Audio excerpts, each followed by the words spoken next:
రైతులకు 2 లక్షల రుణమాఫీ చేసి సీఎం రేవంత్ ఇచ్చిన హామీని నిలబెట్టుకున్నారని తెలిపారు ఎమ్మెల్యే మధుసూదన్ రెడ్డి. త్వరలోనే రైతు భరోసాను కూడా అమలు చేస్తారని చెప్పారు. మహబూబ్ నగర్ జిల్లా దేవరకద్ర మండలంలో కోయిల్ సాగర్ ప్రాజెక్టు ఆయకట్టు కింద ఉన్న కుడి ఎడమ కాలువలకు సాగునీటిని విడుదల చేశారు ఎమ్మెల్యే. కోయిల్ సాగర్ జలాశయాల్లో ఆశించిన మేర నీటి నిల్వ కారణంగా రైతులకు యాసంగి పంటలు సాగు చేసేందుకు నీటిని విడుదల చేశామని తెలిపారు. ఎడమ కాలువ ఆయకట్టు పరిధిలో ఉన్న రైతులు సాగునీటిని పొదుపుగా వాడుకొని సద్వినియోగం చేసుకోవాలన్నారు ఎమ్మెల్యే మధుసూదన్ రెడ్డి.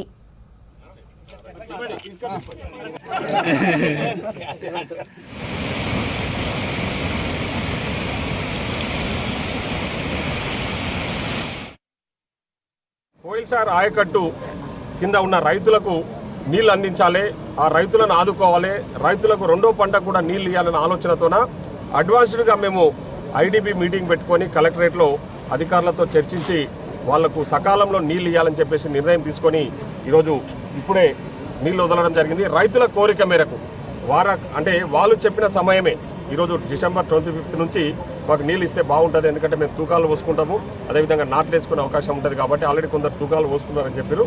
సో రైతులు వాళ్ళకి ఏదైతే అనుకూలమైన డేట్స్ ఉన్నాయో ఆ డేట్స్ ప్రకారమే నీళ్ళు ఇవ్వాలన్నందుకు మేము ఆ డేట్స్ ప్రకారమే ఈరోజు నీళ్ళు ఇవ్వడం జరుగుతూ ఉంది.